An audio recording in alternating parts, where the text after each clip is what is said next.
আমাদের কর্মসূচিটা শান্তিপূর্ণভাবে এখানে চলছিল। আমাদের ইভেন্ট কর্মসূচির জায়গা ছিল ওইটা। আমরা এইখানে একটা অনেকগুলা মুখোমুখি প্রোগ্রাম দেখে আমাদের ভেন্যুটা পর্যন্ত চেঞ্জ করছি। আমরা এতটুকু সহমর্মিতা সহাবস্থানের জায়গা দেখাইছি, কিন্তু যে গোষ্ঠীটা হামলা করছে এরা আসলে আমাদের কর্মসূচি ডিক্লেয়ার হওয়ার পর ফেসবুকেই ঘোষণা দিচ্ছে যে তারা আমাদের প্রতিহত করবে, এবং প্রতিহত করার নিদর্শন আপনারা দেখলেন।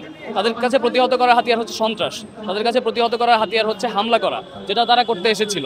যদিও আমাদের এখানকার যে জমায়েতটা তারা খুবই শান্তিপূর্ণ একটা জমায়েত, এবং শান্তিপূর্ণ তরিকায় তারা গোটা যে হামলাটা সেটা প্রতিরোধ করছে। তারা আবুল সরকারের বিচার চাচ্ছে, তারা বিচার তাদের যে কর্মসূচির স্থল তারা সেইখানেই বিচারটা চাইতো, কিন্তু তারা যে আসলে ভিন্ন মত সহ্য করতে পারে না সেটা প্রমাণ আমরা দেখছি। আবুল সরকার গ্রেফতার হওয়ার পরে আবুল সরকারের ভক্তরা যখন প্রতিবাদ কর্মসূচি করে সেখানে তাদেরকে যেভাবে পিটানো হয় একই ধরনের মনস্তত্ব তারা লালন করে, এবং সেই কারণেই তারা তাদের নিজেদের যে কর্মসূচির স্থল সেটা ত্যাগ করে এইখানে আসছে আমাদের কর্মসূচি আটকানোর জন্য। এবং এই মতদর্শের যত লোকজন, তাদের আসলে কোনো মতদর্শ নাই, তাদের মতদর্শ একটাই, সেটা হচ্ছে ভিন্ন মতকে দমন করা, ভিন্ন মতকে পেটানো, ভিন্ন মতকে জেলে ঢোকানো, ভিন্ন মতের যেখানে ভিন্ন মত দেখবে সেখানে তারা হামলা করবে। তবে আমরা আসলে সেটার ঠিক উল্টা মতদর্শটা প্রচার করতে চাই, যে আমরা সহাবস্থানের সংস্কৃতি চাই, আমরা প্রপার একটা গণতান্ত্রিক মতদর্শের বাংলাদেশ চাই। আমাদের শাহবাগে স্থান ছিল, কিন্তু এখানে যেহেতু ওখানে অনেকগুলো সমাবেশ চলছে, ফলে আমরা এই পাশটাই সমাবেশটা করি, এবং আমাদের সমাবেশ চলমান ছিল। এই মুহূর্তে জুলাই মঞ্চের ওরা হচ্ছে একটা মাইক ব্যানার নিয়ে এসে আমাদের এই সমাবেশে বাধা দেয়।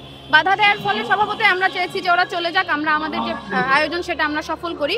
বাধা দিতে গিয়ে ধাক্কাধাক্কিটা হয়ে গেছে, ওরা একটা পর্যায়ে পিছায়ও গেছে, কিন্তু হুট করে ওরা হচ্ছে আমাদের হচ্ছে ওই ধাক্কাধাক্কি করতে গিয়ে এবং একদল লোক এসে আমাদের ব্যানারটা ভেঙে দিচ্ছে আর কি, জুলাই মঞ্চের। ফলে তার এই জুলাই মঞ্চের আমাদের যখন ব্যানার ভেঙে দেয় তখন স্বভাবতই আমাদের ওখান থেকেও সবাই তাদেরকে সরিয়ে যাওয়ার জন্য ওই কিছু শাহবাগ যে থানার সামনে যে গলিতে সেদিকে নিয়ে যাওয়া হয়েছে আর কি। আমরা ওখানে গিয়েছি, তাদেরকে ভাইকে বলেছি আপনারা প্রোগ্রাম করেন, আপনারা আমাদের ভাই, আপনাদেরকে নিয়ে আমাদের কোনো সমস্যা নাই, কিন্তু যে আবুলের দাবি আপনারা করছেন এটা আপনারা করতে পারেন না। আমরা প্রোগ্রাম রেখেছি, আবুলের বিচার চাই, কিন্তু তারা আবুলের মুক্তি চায়। বাংলাদেশে হিন্দু বাস করে, বৌদ্ধ বাস করে, খ্রিস্টান বাস করে। আপনারা দেখেন হিন্দুদের যে প্রধান যে উপাসনা মূর্তি পূজা, এটা মুসলমানদের কাছে শিরক, সবচেয়ে গুনার কাজ। কোনোদিন কোনো হিন্দুর উপরে মূর্তি পূজার জন্য আমরা হামলা করেছি? মুসলমানরা হামলা করেছে? করে নাই। কিন্তু তার মানে যে যার ধর্ম নিয়ে বাংলাদেশে থাকবে, বাউলদের যে ধর্ম আছে তারাও সে ধর্ম নিয়ে থাকুক, আমাদের কোনো সমস্যা নাই।